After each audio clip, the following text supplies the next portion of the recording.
Hello दोस्तों, exam expert में आपका स्वागत है। और आज मैं एग्जाम एक्सपर्ट से आपके लिए एक ऐसा मुद्दा लेके आई हूँ जो जिसके विषय में आप मुझे लगता है सभी लोग जानना चाहेंगे कि द कश्मीर फाइल के विषय में आप ये भी जानना चाहेंगे जरूर जो बातें मैं आपके लिए लेके आई हूँ। क्या थी उस समय भारत की राजनीतिक स्थिति जब उन वर्षों में जब हमारे कश्मीर पंडित भाइयों पर बहुत ज्यादा अत्याचार किए जा रहे थे। आप जानते हैं भीड़ लगी पड़ी है आजकल सिनेमा घरों में। हमारे देश के बड़े बड़े नेता भी इसके ऊपर अपने वक्तव्य दे रहे हैं कि क्या हो रहा है कश्मीर फाइल में, कितनी सच्चाई है, क्या है। ठीक है, आप कश्मीर फाइल पिक्चर देख के आते हैं तो जरूर आप इस चीज को जान पाते हैं तो हमारे कश्मीर पंडित भाइयों के साथ क्या क्या हुआ। लेकिन क्या आप ये भी जानना चाहते हैं कि भारत सरकार ने उनके लिए क्या क्या किया या क्या नहीं किया, क्या करना चाहिए था। और जब ये सब चल रहा था उस समय भारत की स्थिति कैसी थी, तो चलिए इन सभी विषयों पर हम चर्चा करते हैं। मैंने कश्मीर फाइल से ही चित्र लिया है ये, जहां आपको हमारी पल्लवी जोशी मैम और इसके साथ में मिथुन चक्रवर्ती जी, हमारे अनुपम खेर जी जैसे विशेष और बहुत उम्दा कलाकार इसमें लिए गए हैं।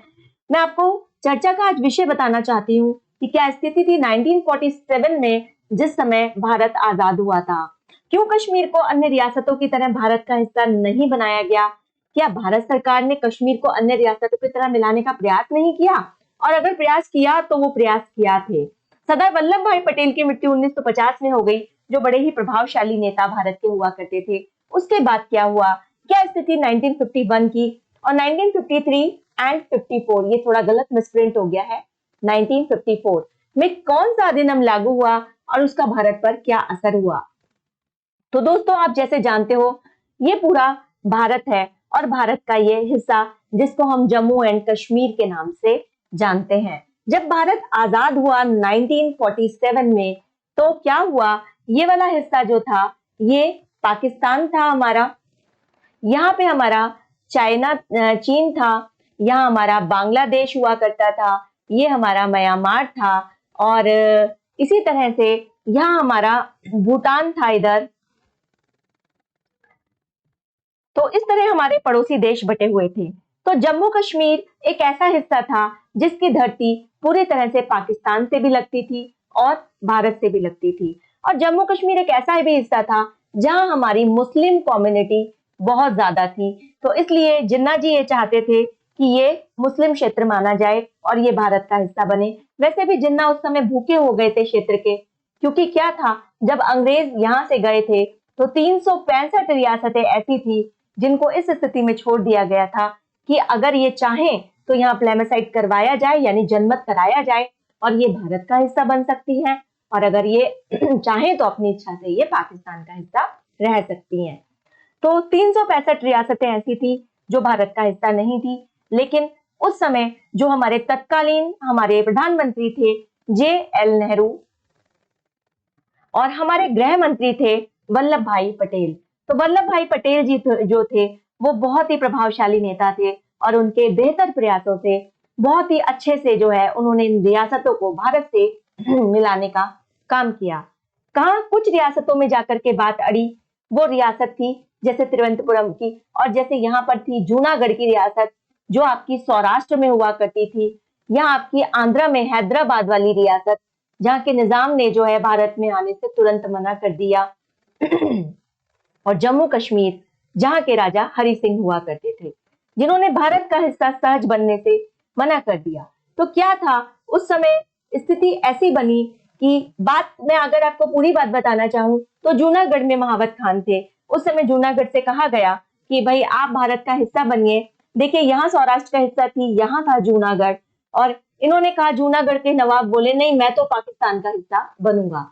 वल्लभ भाई पटेल जी गए, जैसे सहज स्वभाव के वह आदमी थे, बहुत ही प्यार से पहले काम कराते थे और काम अगर अच्छे से ना हो तो उनके पास लाठी भी होती थी चलाने के लिए, यानी पहले मिठाई खिलाकर काम कराना चाहते थे और जब ये काम नहीं होता था तो वो लाठी भी चलाना जानते थे।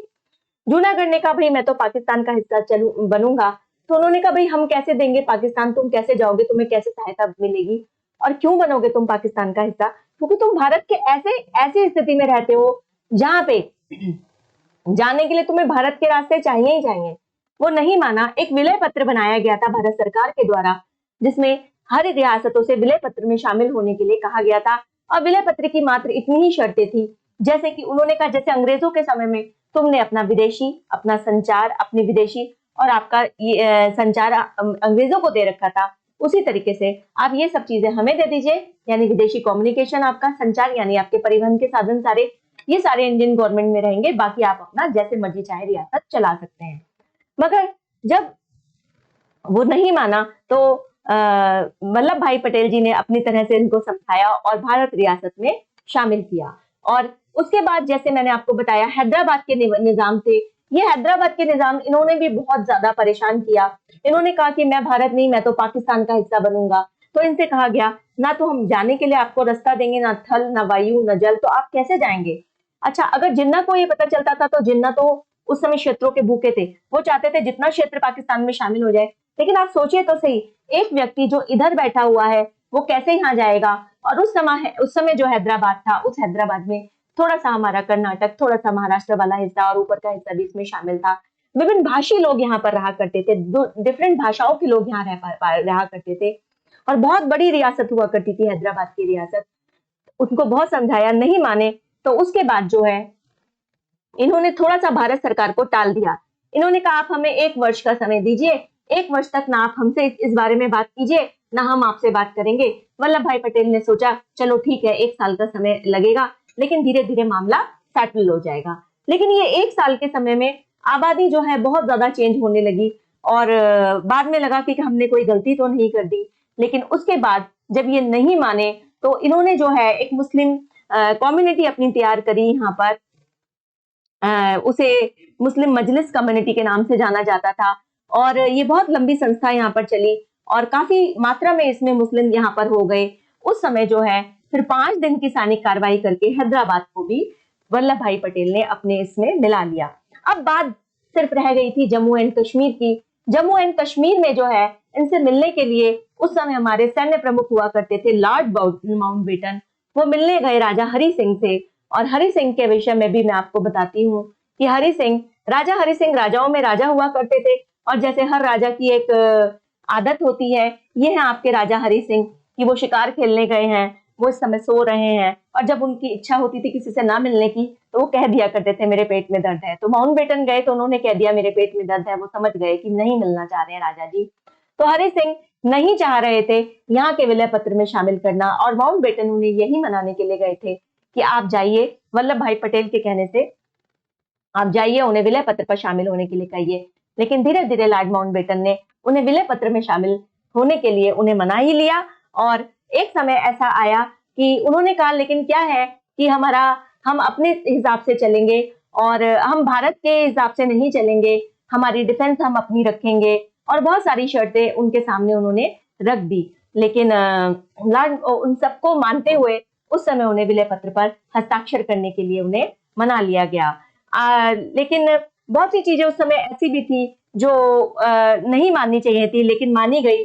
बहुत से लोग उस समय शक करते हैं हमारे जेएल नेहरू जी पे, लेकिन जेएल नेहरू जी के विषय में मैं यही चाहूंगी कहना कि वो एक ऐसे लोग व्यक्ति हैं जिन्होंने ऐसे समय में भारत की दौड़ संभाली थी कि उस समय भारत जो है एक संक्रमण का काल आप उसको कह सकते हैं और भारत की वो पूरी तरीके से झोली खाली थी, भारत के पास कुछ नहीं था आगे बढ़ने के लिए। ऐसे में वो यूएनओ में यानी विश्व स्तर पर भी भारत की छवि को खराब करना नहीं चाहते थे। तो क्या है, यूएनओ में कई बार भारत की रिपोर्ट गई, जैसे महावत खान ने रिपोर्ट करी, जैसे हैदराबाद निजाम ने कही कि भाई ये लोग झगड़ा करके हमारे पास कार्रवाई कर रहे हैं, ये कर रहे हैं।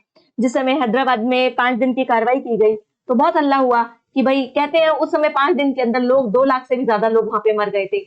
लेकिन क्या है, जब ये बात यूएनओ में पहुंची कि भाई ऐसे ऐसे इन्होंने हमारे ऊपर हमला करा, ये करा वो करा, तो पंडित हमारे वल्लभ भाई पटेल ने बड़े ही सहजता से इसका जवाब दिया, कुछ नहीं, एक छोटी सी पुलिस कार्रवाई थी, वो सेना नहीं थी, वो पुलिस थी।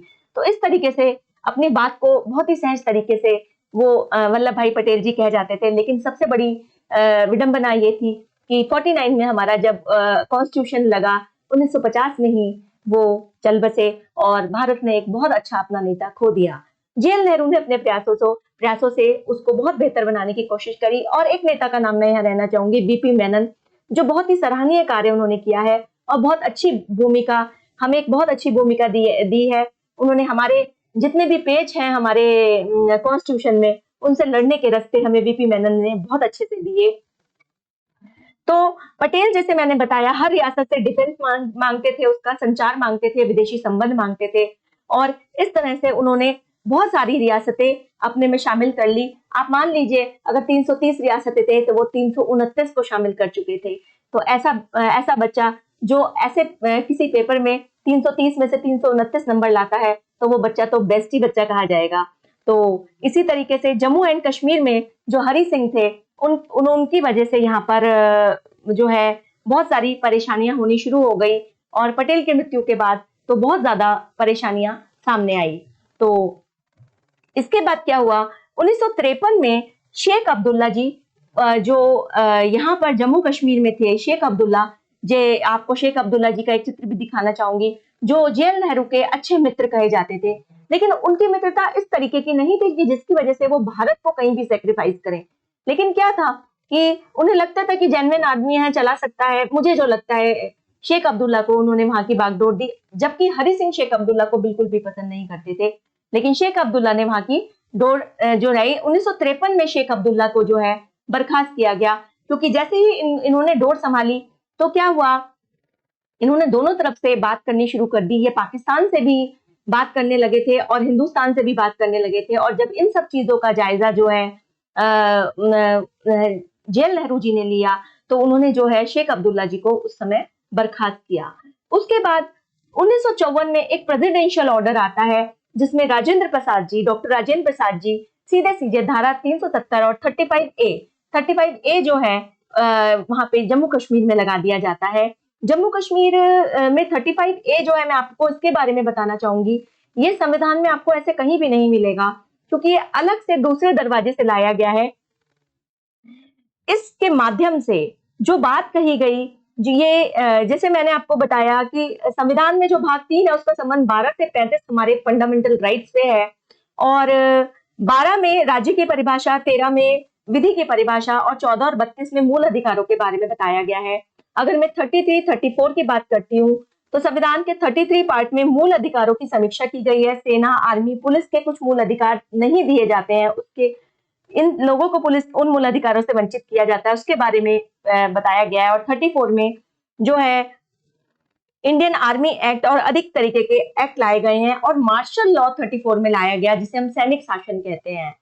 तो 35 की अगर हम बात करते हैं, 35A इसी का ही समझ लीजिए एक दूसरा भाई है, जो ये कहता है कि कोई भी ऐसी विधि या संविधान जम्मू कश्मीर पर लागू नहीं होगा जो जम्मू कश्मीर के प्रावधानों से अलग है। भारतीय संसद की शक्ति को ये सीमित करता है। 35A जो है भारतीय संसद की शक्ति को सीमित करता है। वह मूल अधिकारों के प्रवर्धन के लिए जम्मू कश्मीर की अधिकारिकता को बढ़ाता है। ये बात जम्मू कश्मीर ये तय करेगा कि कौन सा व्यक्ति जम्मू कश्मीर का स्थायी नागरिक बनने की शक्ति रखता है और नहीं रखता। और 14 मई 1954 को जब ये एक्ट लाए गए, जेएल नेहरू ने एक जो अधिनियम लाया, उसके साथ जो है ये कहा गया कि ऐसा व्यक्ति जो 10 साल या 7 साल तक जम्मू कश्मीर में रहता है, वो जम्मू कश्मीर का स्थायी नागरिक होने का अधिकार रखेगा। लेकिन जब धारा 370 थी, उसमें ये कहा गया था कि जो भारत के अन्य क्षेत्र के लोग हैं, वो जम्मू कश्मीर में जमीन नहीं खरीद सकते, उन्हें सरकारी नौकरी नहीं मिल सकती, वहां का स्थायी निवासी नहीं मिल सकता, वहां वो आरक्षण नहीं पा सकते। तो मतलब जम्मू कश्मीर के 35A में एक चीज और थी, स्त्रियों की स्थिति बहुत ही ज्यादा खराब थी। जो महिला जम्मू एंड कश्मीर के बाहर विवाह करेगी, उसे वहां का कोई अधिकार नहीं मिलेगा। यानी 2002 में हालांकि इसके ऊपर एक और परमिशन सुप्रीम कोर्ट ने निकाली, ये दी गई परमिशन कि उसको वहां अधिकार दिया जाएगा, लेकिन उसके बच्चों और पति को कोई अधिकार नहीं होगा। तो इस तरीके से ये 35A और धारा 370 थी, जो हमारे यहाँ 5 अगस्त 2019 को अमित शाह जी ने और नरेंद्र मोदी जी ने मिलकर के इसको हटाया गया। और इसकी स्थिति भी मैं आपको बताना चाहूंगी। ये जम्मू कश्मीर है, जम्मू कश्मीर वाला एरिया, आप जम्मू कश्मीर को यहाँ से जान सकते हैं। इसके अलावा मैं आपको बताऊं कि जम्मू कश्मीर का जो पीओके वाला हाल है, वो ये था कि पहले ही दिन से जब हम लोग आजाद हुए थे, पीओके में जिन्ना की अपनी फौज वहां पर थी, और जो जनमत था वो क्यों नहीं हो पाया, ये आपको यहाँ पर दोनों बातों के उत्तर मिलते हैं। क्योंकि जिन्ना ने वहां से अपनी सेना नहीं हटाई, और जम्मू कश्मीर में जनमत होने की सबसे बड़ी शर्त यही थी कि सबसे पहले तो दोनों देश जो हैं अपनी अपनी सेनाएं वहां से हटाएं। तो जिन्ना तो वहां से अपनी सेना हटाएंगे नहीं और वहां कभी जनमत प्लेबिसाइट नहीं हो पाएगा, इसीलिए जनमत कभी भी नहीं हो पाया, ना ही आगे हो पाएगा। अब मुद्दा ये उठता है हमारा कि जम्मू कश्मीर के जो हमारे कश्मीरी पंडित भाई थे, उनके साथ जो 1989 में जो है 89 से उनके साथ जो भी स्थिति रही, उस समय भारत की स्थिति क्या थी, जो आपको कश्मीर फाइल्स पिक्चर्स में नहीं दिखाया गया है। देखिए 89 में जो है राजीव गांधी की मृत्यु के बाद भारत में बड़ी ही अस्थिरता का दौर था। भारत में एक के बाद एक जो है नेता बदल रहे थे, सरकारें बदल रही थी और कोई भी एक ऐसा नेता नहीं आ पा रहा था जो भारत की बागडोर संभाल सके। तो भारत की करोड़ों की आबादी वाले देश में जम्मू कश्मीर की तरफ ध्यान तो तब जाता ना जब हमारे अन्य देश सही रहता। देखिए 89 में बीपी सिंह की सरकार आई जो 1 साल तक चली। 1990 में हमारे यहाँ चंद्रशेखर की सरकार आ गई और 1991 में जो है 20 मई 1991 में जो है राजीव गांधी की हत्या हो जाती है।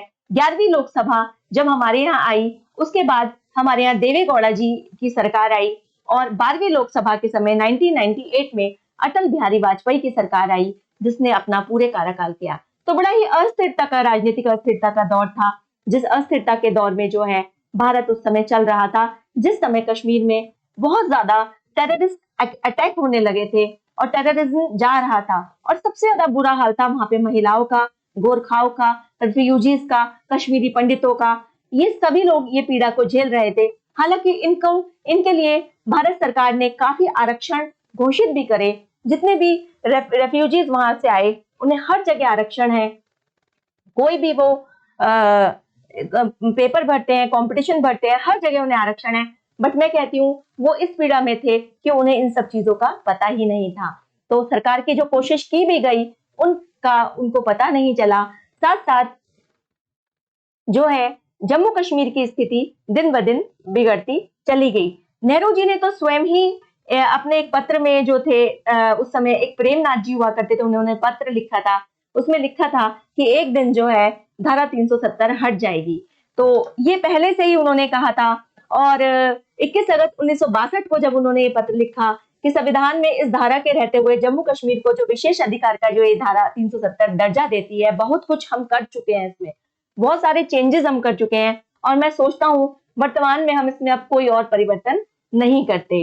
इस पत्र में जम्मू कश्मीर के जो पूर्व राज्यपाल थे जगमोहन जी, इन्होंने एक बुक लिखी थी दहकते अंगारे, जिसमें इन्होंने लिखा था कि सत्ता, ये जो धारा 370 है ये सत्ता के कुलीनों की जेब भरता है। और इस तरीके के बहुत सारे जो है वक्तव्य आपको इसमें देखने के लिए मिलते हैं।